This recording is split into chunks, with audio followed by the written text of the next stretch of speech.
Greetings, friends, and welcome to yet another episode of the Dharma Junkie Podcast.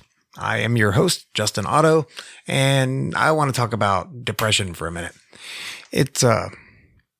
Depression can be a real motherfucker, and it'll creep up on you out of the blue. I mean, quite literally, everything could be going essentially perfect in your life. And from the outside looking in, it could seem like you have no real reason to be depressed. And that's generally the case. It doesn't have to have a reason. It just shows up like some sort of Jehovah's Witness from hell beating on your door until you're forced to open it. And then the thoughts come in, the negative thoughts, the I haven't done this or I should be this, and all this super critical self-judgment, which I'm definitely guilty of. And it's something I've been working on for a long time, trying to kind of keep that at bay. And, I'm getting better at it, but I'm not perfect. And, who is? What is perfect? It's kind of refreshing sometimes. And this may sound a little sadistic, but it's kind of refreshing to hear people that are essentially my teachers exhibit the same thing. And they're like, I'm suffering from this problem and it pops up out of the blue. And my practice isn't perfect because that's why they call it a practice, because it's, what is perfect anyway? So the past couple of weeks have been a little rough for me, and I tried a different approach this time. I actually reached out to people and didn't just sit in it by myself and isolate and wallow in my misery. And it absolutely was not easy because, it's in these times when you're feeling this way that phone, man, it weighs 1,000 pounds. And it's the hardest thing is to pick it up and actually ask for help and say, look, I'm having a hard time right now and I just need a shoulder to lean on or just some space to talk. Why is it that the one thing that would probably help you the most is the hardest thing to do? I don't know. There's a lot of humility involved with actually admitting that you're struggling and asking for help. But if you are going through that situation right now, if you personally are experiencing any kind of depression or anything even close to it, reach out to someone. Trust me, they'll probably be happy to hear from you, and it could save your life. And be that person for somebody else. And I just can't stress that enough. Life is about connection. It's not about money. It's not about bullshit. It's about connections with people. And it's about creating a sangha for yourself, a community of people that you can reach out to that will help each other in times of need and hardship. And we just don't have enough of that these days. So if you are going through something, please pick up the phone and reach out for help. Hell, shoot me an email. Go to the website, dharmajunkiepodcast.com. Send me an email. I would be more than happy to talk to you. I would rather talk to you about your problems and listen to what you have to say than for you to sit in misery. So it's an open invitation to anyone who's going through anything right now. Please reach out. Anyway, on this episode, my guest is Maggie Dong. Maggie is the host of the Mind, Muscle, Enlightenment podcast. She's also a fitness coach who has found that in order to live a truly fulfilled life, that you have to master 4 areas of fitness, which according to her, are physical fitness, mental fitness, emotional fitness, and spiritual fitness. And if any of those are kind of out of whack, well, it's definitely going to affect the rest of them. And I couldn't agree with that more because it's pretty much the same philosophy I have. You have to be totally in tune in order to be spiritually healthy and physically healthy and mentally healthy. So this is a really cool episode and I hope y'all enjoy it. Without further ado, Maggie Dong. You might catch yourself sliding in and out of a hallucinatory state. Just relax and enjoy it. Just relax and enjoy it. This is an experiment in mind formation. Information. Forming, controlling, operating your mind and your brain. Using digital techniques to overload, scramble, confuse, unfocus your mind.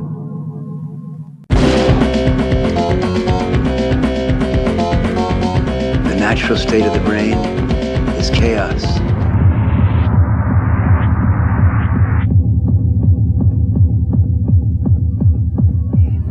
Chaos is beautiful.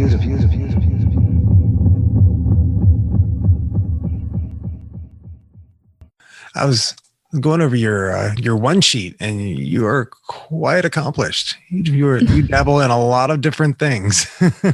Thank you. What would you say your main focus is, though?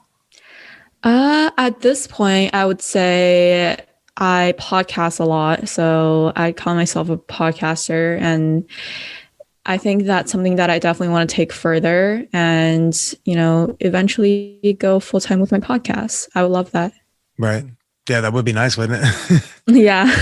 Yeah, if I could do this full time, I'd for sure do it full time. I mean, I kind of do it full time. If I could get paid to do it full time, that'd be even better. Yeah, for sure.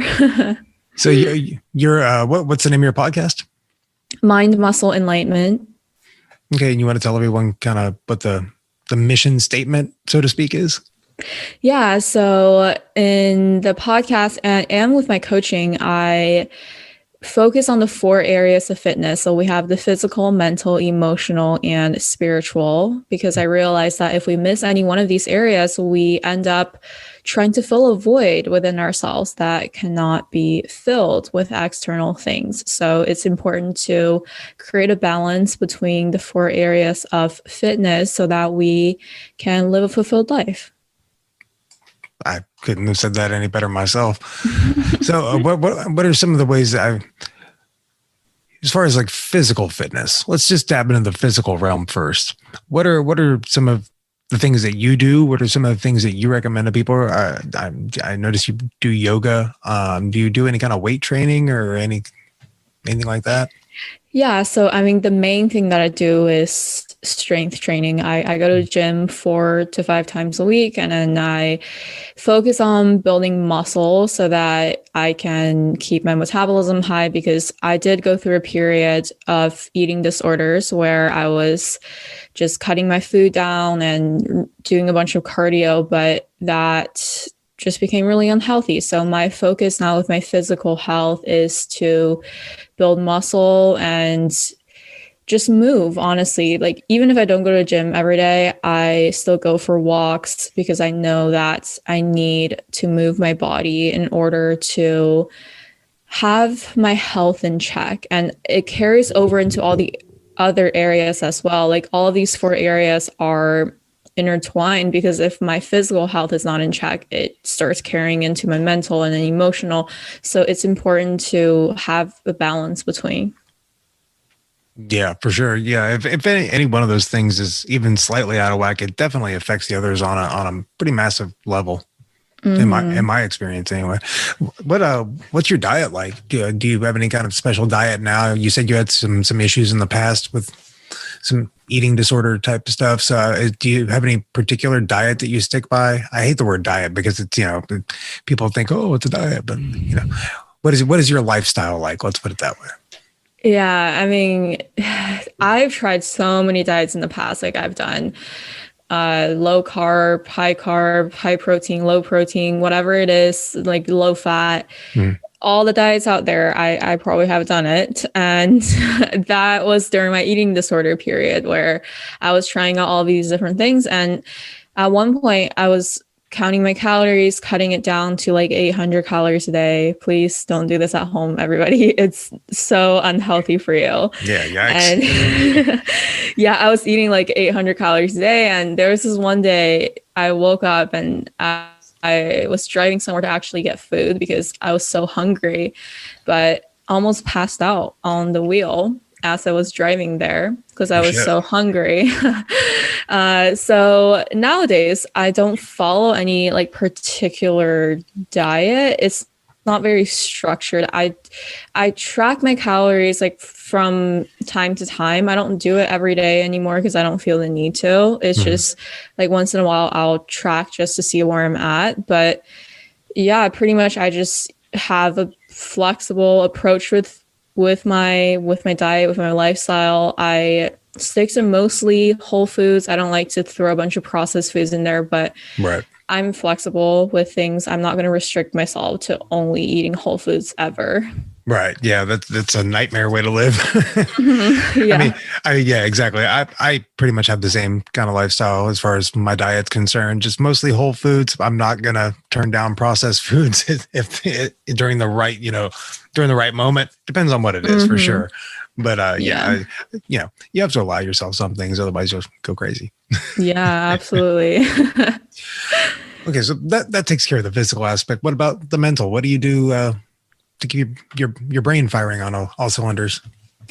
Yeah. So with my mental, I start off the day with a bunch of, mindset work. I listen to podcasts, audiobooks, I would journal, just starting off the day. And I think the mental aspect also plays into, like discipline and just having the discipline to make the maybe more difficult decisions in my life and not choosing the easy way out just because it feels more comfortable. So that's how I practice my mental fitness. And an example would be I wake up at 5:30 every day, no matter what day it is. And I do that because I want to train myself mentally. Like when my alarm goes off at 5:30, I don't stay in bed, even though it's so much more comfortable to just like lay in my blankets. I make myself get out of bed so that Right. I can train myself in that way mentally. And that carries over into a lot of other things in my life as well. Yeah, for sure. I'm a recovering addict, and like just through my experience with that, and just trying to stay healthy these days, and discipline is just everything. Mm-hmm. Really, I mean, and I say that to people, and they look at me like I'm completely batshit fucking crazy. But, but, but really, without some sort of discipline in your life, I don't know. It just never worked for me. Exactly. You need some sort of discipline. Obviously, don't take it to an extreme because there are cases where you're like way too disciplined with no flexibility. So there has to be a Right. balance there too. Yeah, it gets to the point of self-flagellation almost. Mm-hmm. Yeah. But yeah, it's about, like you were saying, balance with everything, really. You have to find a good, comfortable medium. Yeah, that's the whole point of life. I think just like find a balance between the extremes. What about, okay, so how about your emotional aspects? What do you do?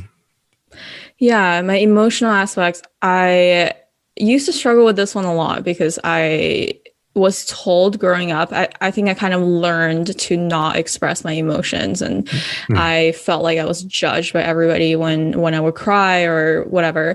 So I struggled with this one a lot because I wasn't allowing myself to just feel my emotions. But nowadays it's listening to how I'm feeling and really asking myself, how do I feel every day when I wake up? And starting the day off with getting in that peak emotional state so that it can carry throughout the day. And now it's also just practicing not judging myself when I feel certain things, like not judging myself when I'm crying, not judging myself when I'm, raging out, as long as I'm doing it in like a safe manner. Right. So it's just being okay with all of the emotions, being okay with being vulnerable. Like I'm not hiding any aspect of my emotions because I have done it for so long and it's unhealthy. Yeah. Yeah, that can be tough. It's a tough skill to learn. Mm-hmm. Self-compassion is one of the tougher hurdles I've been tackling in my life. I've always been very hard on myself. So, I find that most people, especially people such as yourself, you seem very, very self-starter. You seem very disciplined. People like that are always super hard on themselves. Mm-hmm. Like way too hard. Like the things you tell yourself, you probably would never say to another person. Yeah, exactly. But it's practicing that self-compassion, because if you can't be compassionate with yourself, you're not going to do that for other people. Because I found that in my life when, I don't love myself, when I'm not compassionate with myself, then I start setting these like crazy high standards for the people in my life that they will never meet because it all starts with us. Yeah, absolutely. Yeah, if you can't love yourself, you can't love anybody else. Mm-hmm. I guess that moves us on to the fourth aspect, spiritual. Are you a spiritual person? Well, I think we're all spiritual people. We're all spiritual beings. So Right. Some practicing, some not. Yeah, I mean, we're all spiritual beings. It's just if you dive deeper into your spirituality. But yeah, I do practice spirituality. I meditate every morning, and Would you have a particular definition for your form of spirituality? Do you lean towards any one thing or another? I'm not religious, so I don't subscribe to any religion views. Right. I kind of look at all of them and I'm like taking whatever sticks. But spirituality to me is really, I think life is a spiritual training. That's how I see it. And everything that happens can be spiritual. Like, for example, if I'm, driving in traffic and somebody cuts me off and I'm starting to get triggered and angry, that can be a spiritual practice in and of itself, because I can then start asking, why am I getting triggered by this? Why am I getting angry? And I think spirituality it's everywhere, and everything can be spiritual. And I would say I meditate to get deeper into that, to quiet my mind so that I can really listen to my intuition, because when my mind is in the way, obviously there's going to be a lot of loud mental chatter. Right. Yeah. I have a question. How does one become Maggie Dong? Tell me about your story a little bit. My story. So I think everything turned around when I was 16. So 16 was the year where my mom passed away. She had breast cancer for 6 years. And actually 2 years before that, when I was 14, my dad was put in jail. So after I lost my mom, it was just me, a 16-year-old, and my little brother, who was 11 at the time. What did your dad go to jail for? So he's in jail in China, so that adds a layer to the story. But over there, the political system, it's like you are guilty until you prove yourself innocent. Right. So he got put in jail for being accused of money laundering. Good times. And I'm assuming he's away for how long? Right now, he has a life sentence that he's trying to fight out of. Wow. Do you keep in touch with him? Rarely. Is that possible?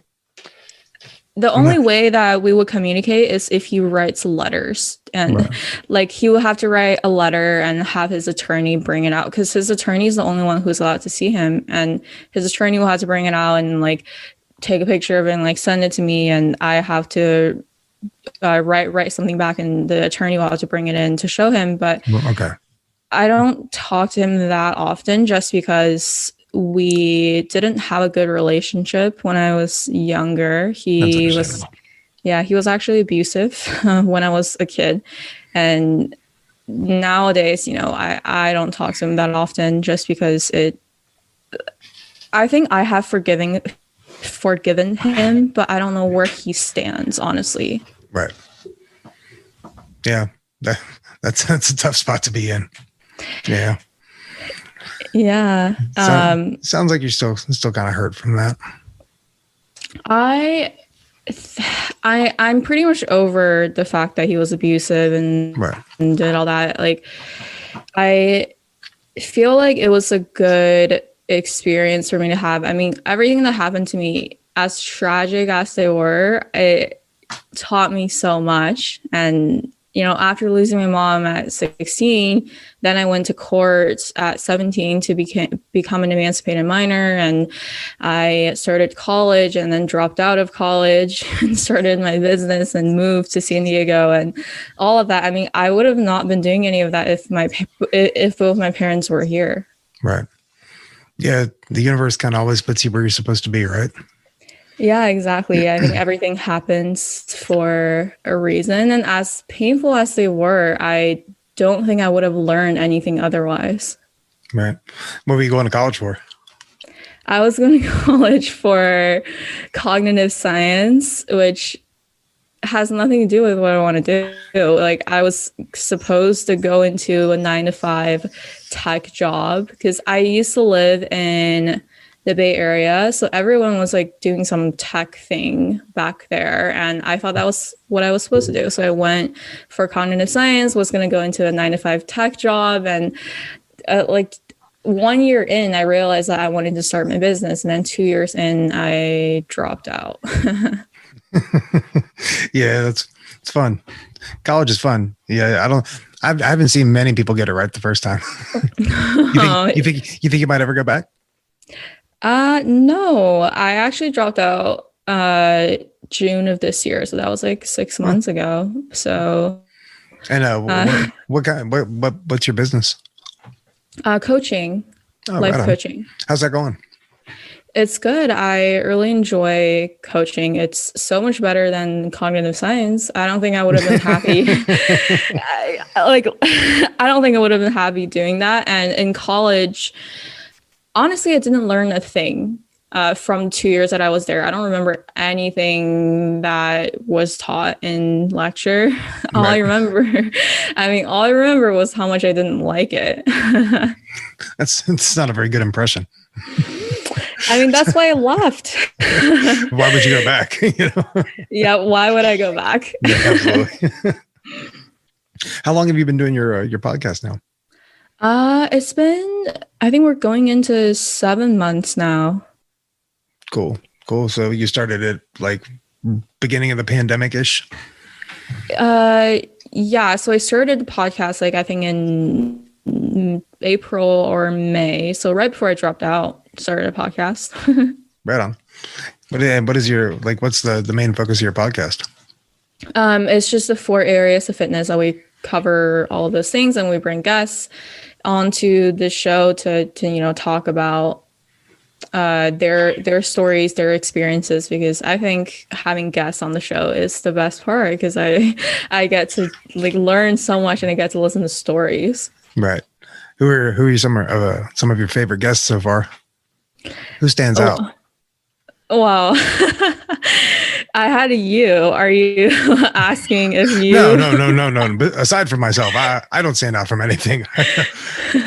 Anyone but me. How about that?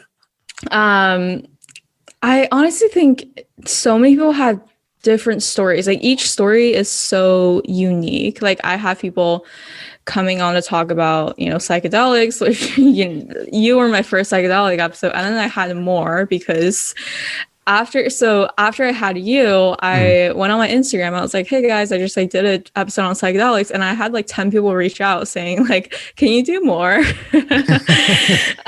So I ended up bringing more people onto the show to talk about psychedelics. And that's cool. Yeah. And I also have people, talking about their mindset, emotional health, and have people talk about sex.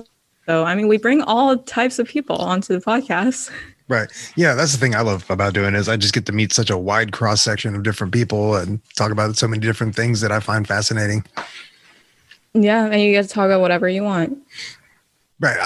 It's such a, you're saying you didn't learn anything in college, but God, I've learned so much just from doing this podcast, from just talking to people, way more than I did in college. Yeah, I always tell people that life is your biggest school. If you want to learn something, then learn from the people in your life and learn from your experiences instead of sitting in lecture and have somebody teach you about facts.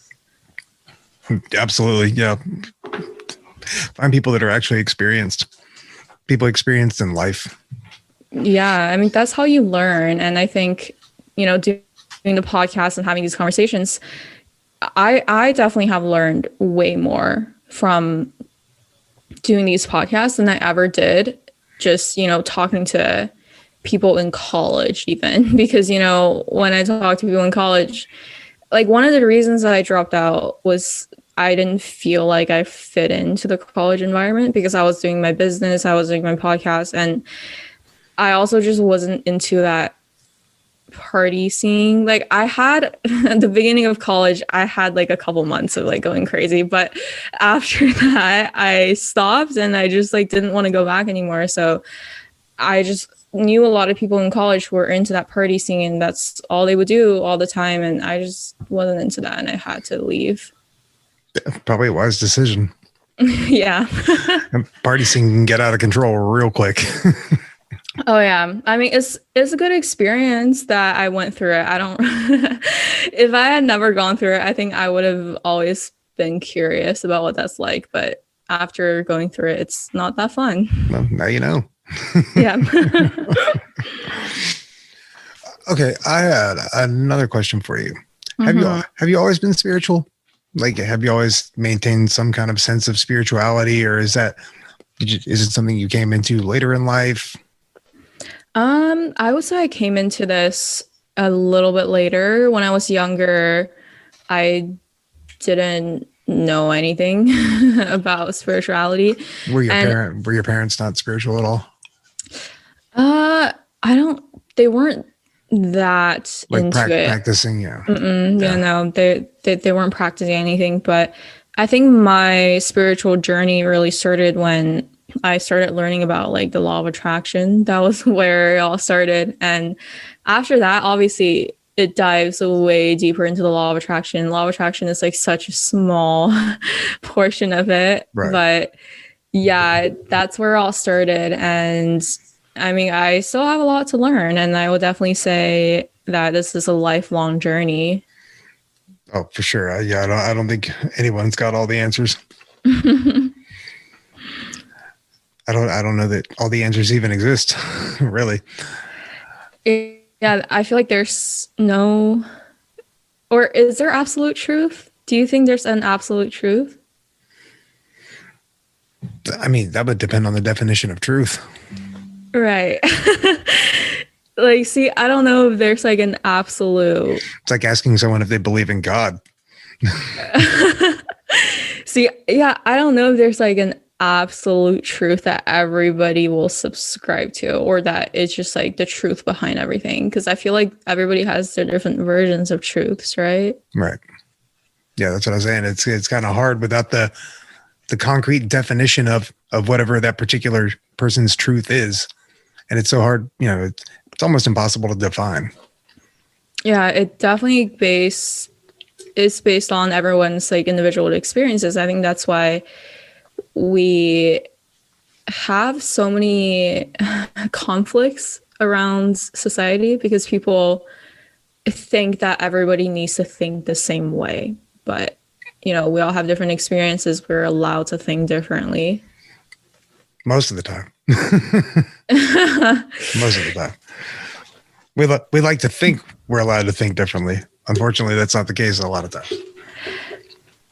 Yeah, I mean, we do have a lot of, restrictions and rules around our freedom, but I think it's not even like around freedoms. It's just rules around ideas. Like, people have these concrete ideas built up in their head that are just narratives that they've created, and like they may be a collective narrative, but they're still just a narrative.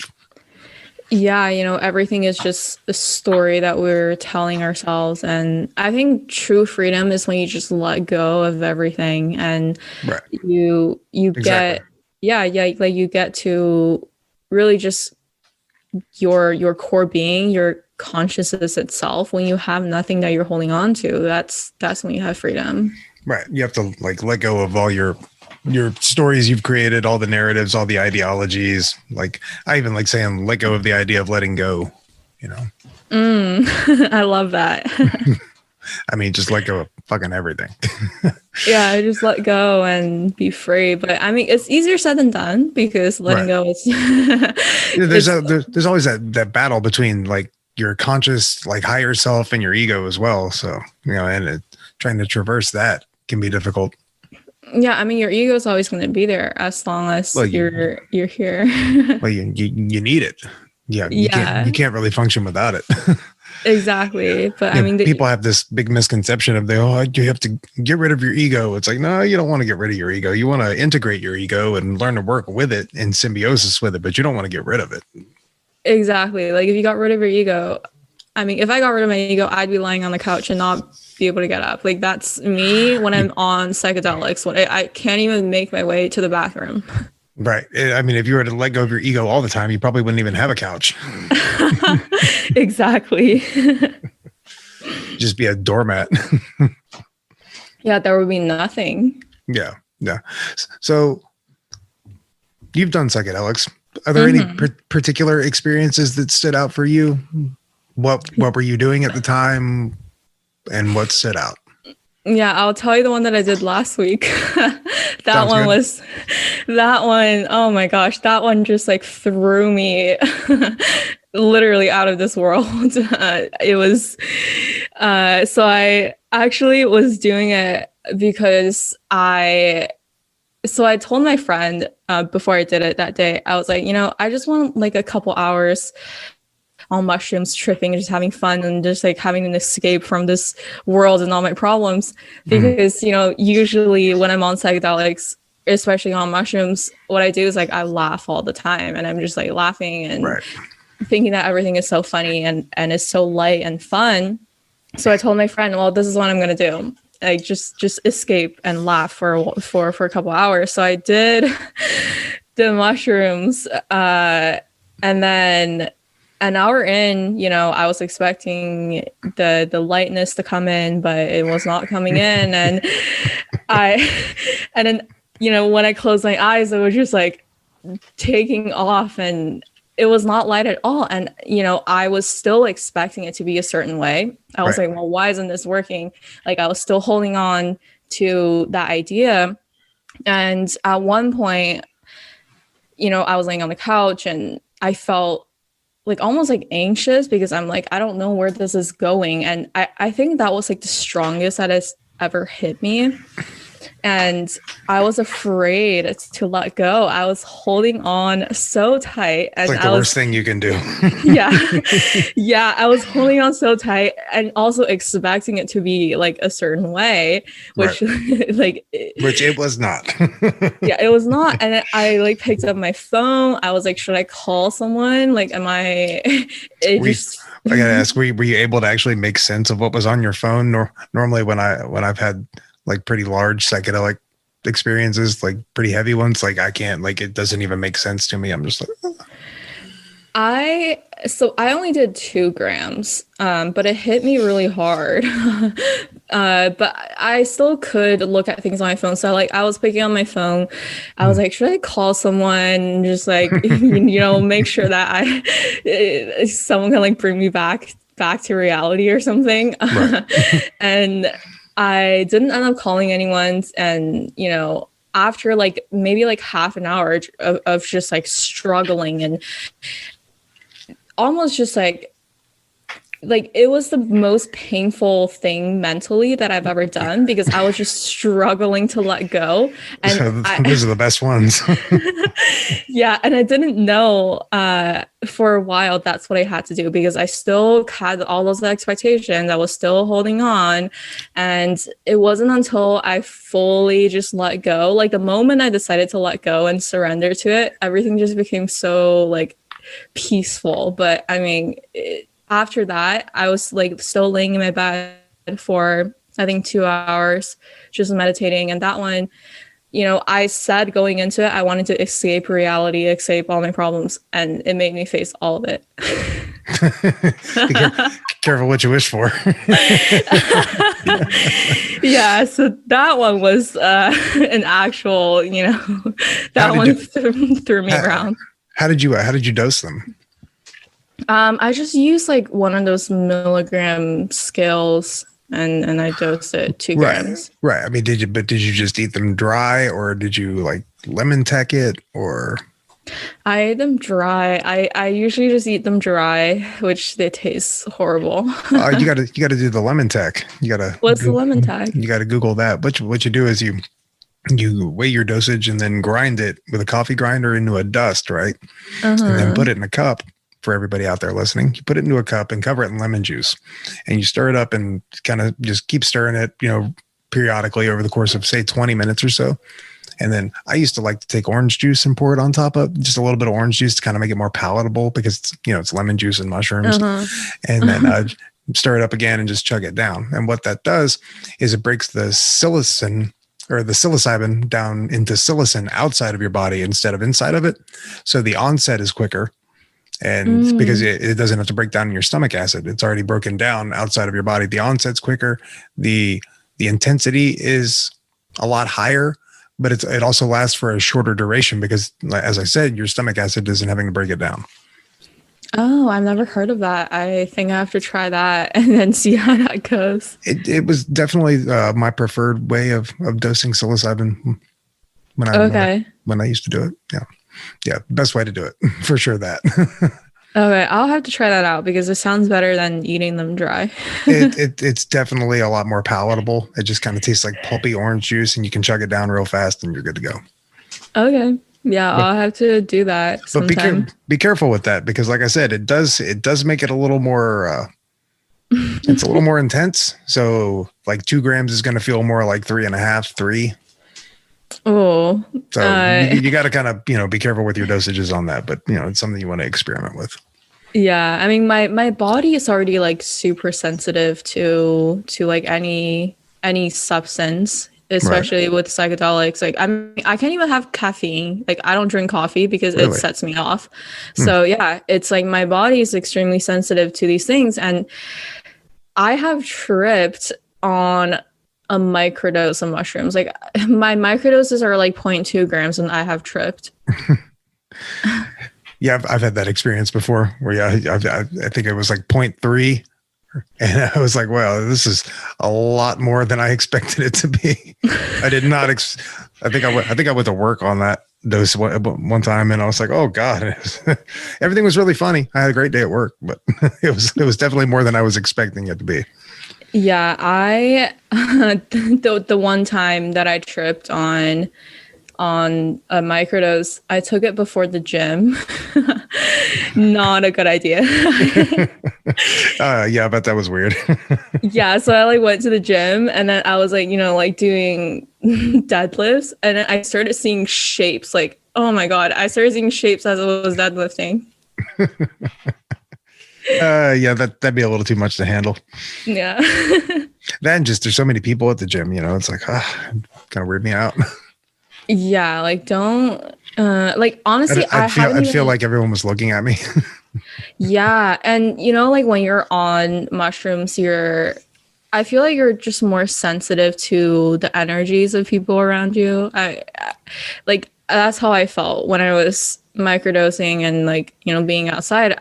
I can just pick up on people's energy so much more. I've never done a full dose with anybody else. I've always just like been by myself in my apartment, but right. I'd be curious to like bring someone with me or we can like trip together and see how that goes.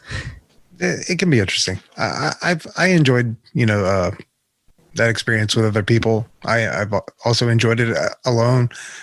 Depending on the dosage, it just kind of, it depends, like if you're taking a heavy dose, like a 5 gram dose with somebody, it's almost not going to matter that there's somebody else there at the time.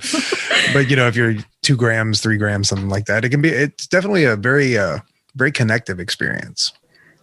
Okay. Because there's like nothing that you can hide when you're on psychedelics. Oh yeah. It's like truth serum. No, it's a very connective experience. Like be prepared to open up.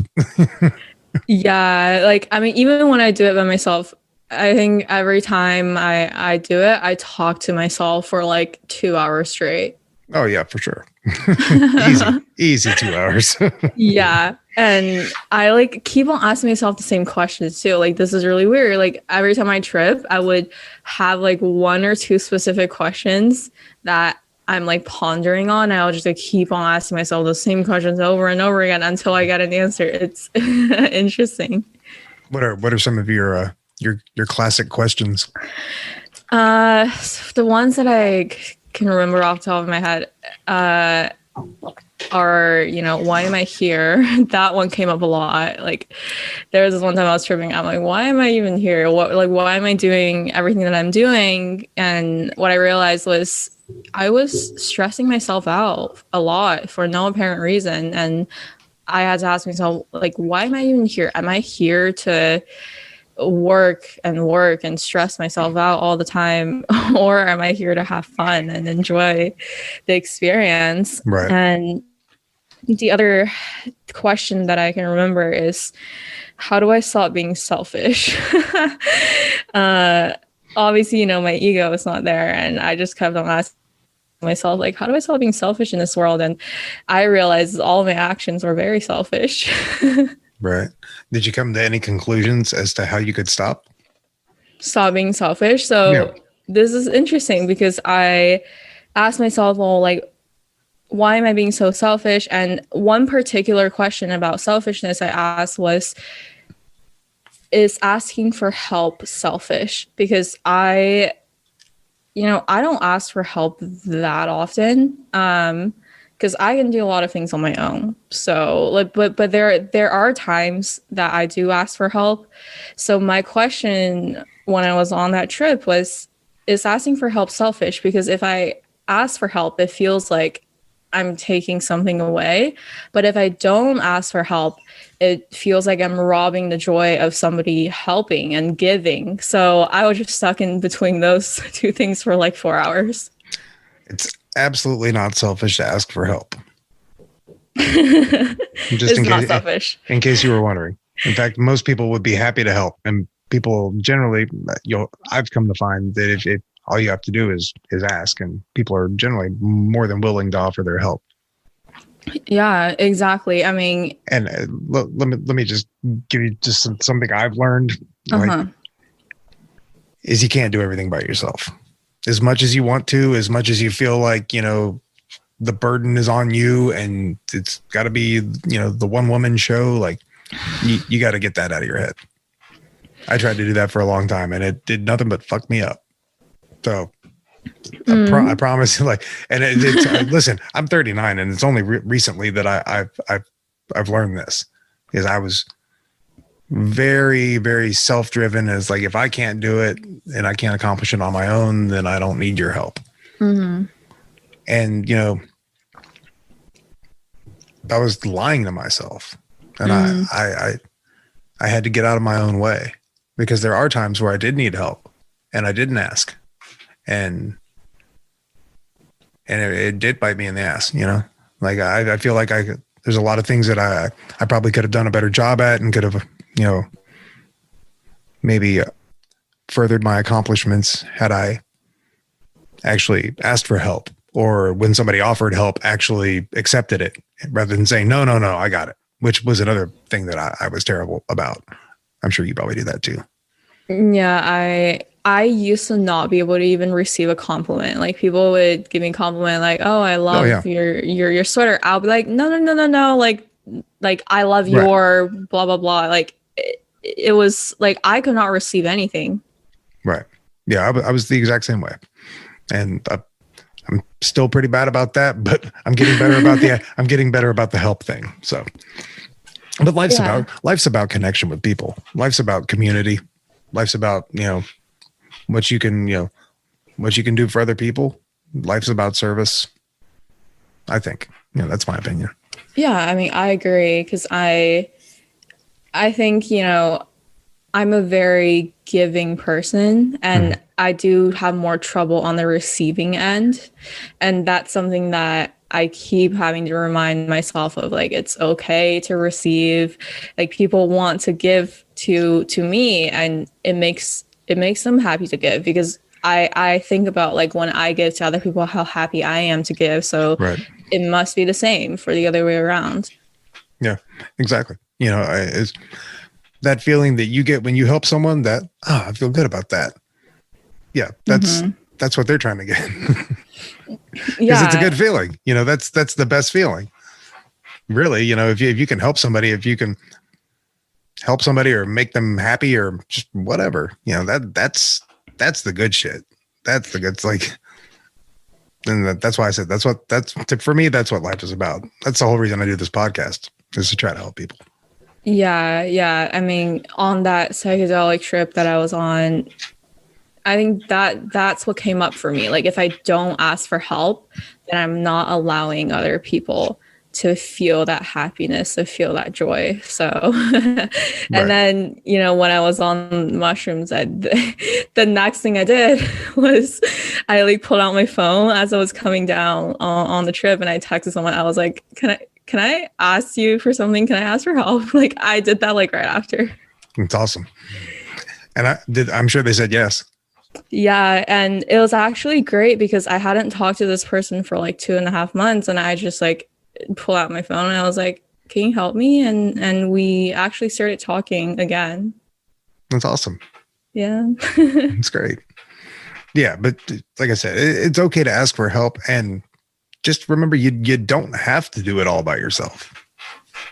Exactly. And I think it's an ego trap in and of itself. Like, we think that it definitely is.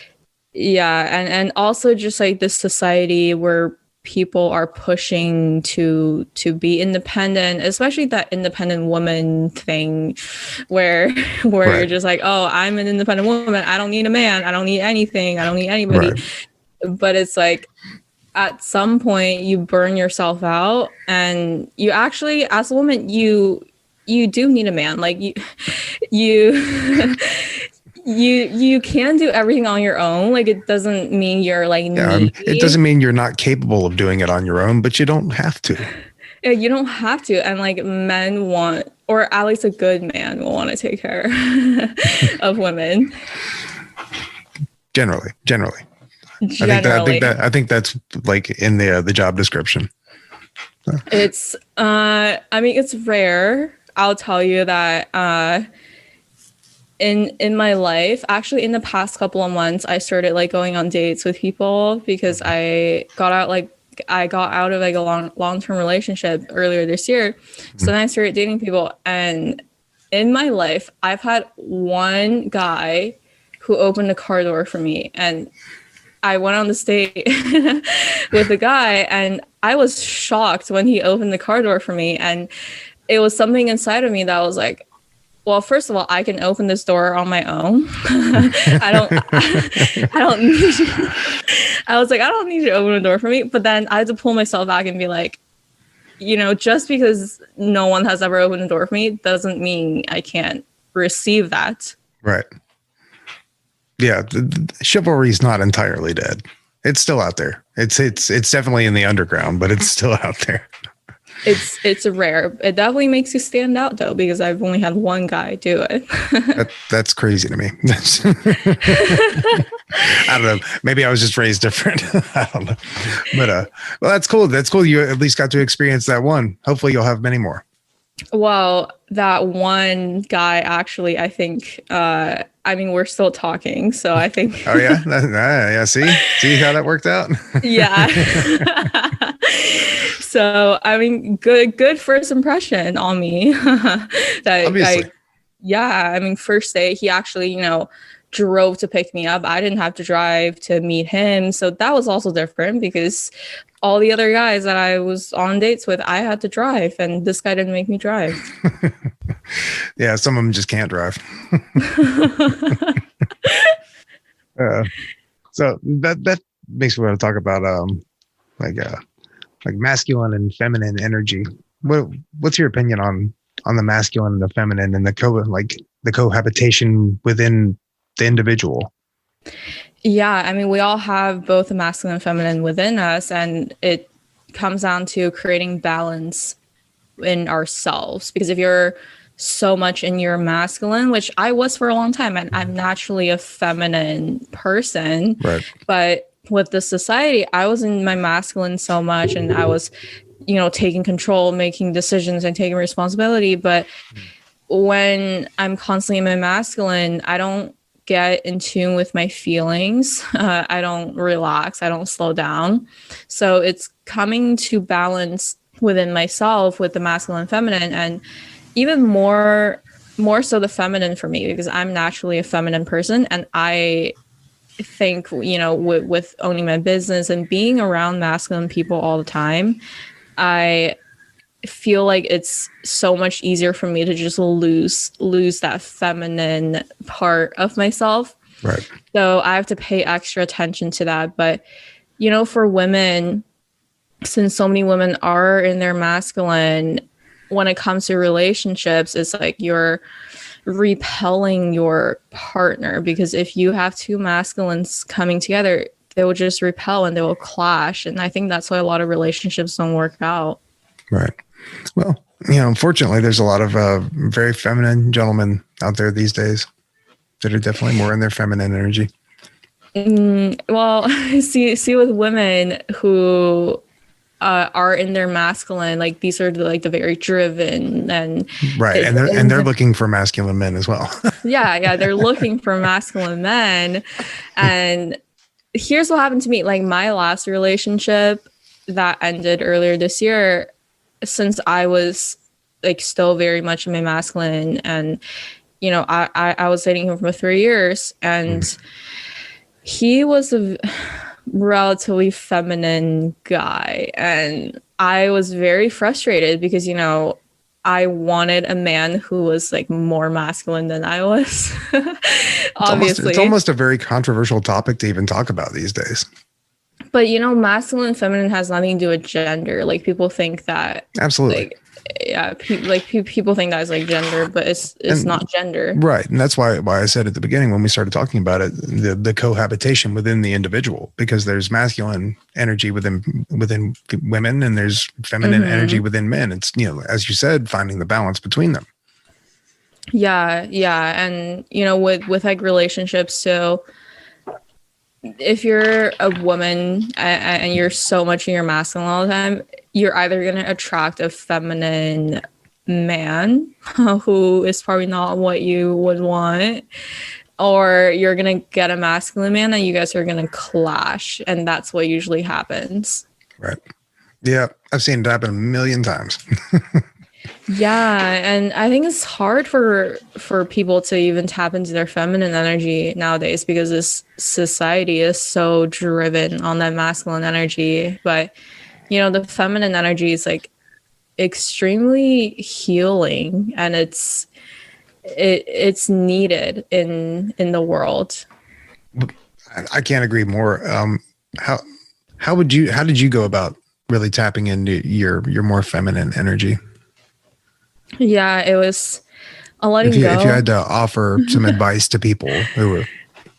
Yeah, let go of the need to be everything. And then, I think the masculine is very like structured. It's like planning, decision making, but you have to let go of that. Like the feminine is like more in flow and surrender, and it's more receptive. Like the feminine is not giving all the time, like masculine is the one giving all the time, and feminine is more receptive, and one has to receive. So it was unlearning a lot of the things that I've been taught so that I can get back to my feminine energy, because that's my core essence, and I just like learned a bunch of shit that covered it up. Right. Yep. Social conditioning is a thing. Yeah, it's letting go of all of that. I think key to everything is to just let go of everything that you think is a part of you that has nothing to do with who you are. Right. Yeah. Just let go of all the stories. Let it all go. It's easier. It's easier said than done, unfortunately, but it can be done. It can be done. It can be done. Well, a good idea is if you get it tattooed on you, like I do. If you get a tattoo that says "let go," you will always be reminded. There you go. Well, thank you so much for coming on. It's been a super great pleasure talking to you. I hope you have a wonderful evening. Do you have anything coming up? Anything cool? You writing any books? making any movies? You making some moves? You got an album coming out, like a new rap album, or? I definitely, I definitely think I have a book in me at some point. So stay tuned for a book in the future. But for the time being, I am on the podcast a lot. So Mind, Muscle, Enlightenment on all platforms. I'm also on Instagram at Maggie Dong _. I'm just there hanging out all the time. And yeah, that's what I do. But do you have like a dedicated website or anything? I can send you like a couple of my links. So I have like my podcast like page link and my Instagram, and I have like my coaching programs if you want. But yeah, I'll send you all the links. Yeah, you got to get a website. Well, it's where it just I've heard it, but it just makes you seem more legitimate. I don't know if that's fucking true or not, but I was like, okay, so I got a website. But you can find me there. See, but that's a story you're telling yourself. Yeah, it's a story somebody else told me, and I just bought into it. But see, that's not the story. And now I'm telling you that story. But see, I don't have to buy into the story. You don't have to. You don't have to. But it might be a good idea. I'll take that into consideration. I said might. I didn't say it would be. I said it might be a good idea. I'll consider that idea, but I think the point of all of it is to let go of the need to have a website. I don't know. If you want people to find you, it's good to have a website. Anyway, thank you so much again. I hope you have a wonderful night. Thank you. Thank you so much again, Maggie, for being on the show.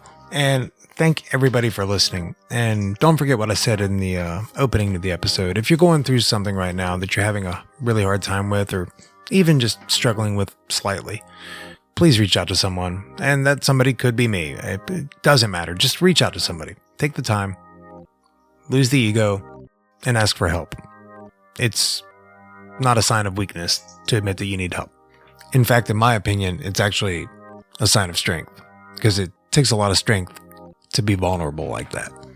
So don't hesitate. Pick up the phone and call someone, or be that person for someone else.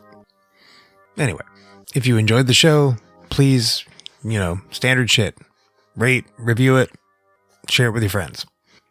I love each and every one of you. Namaste.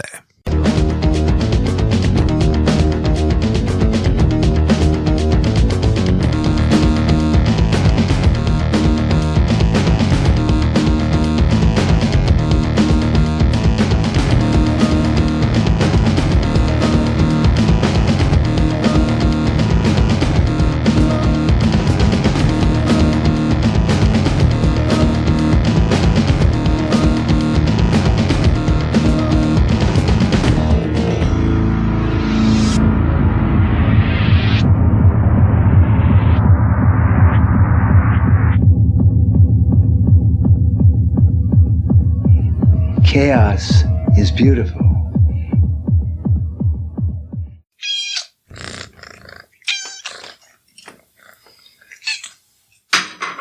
You earned it.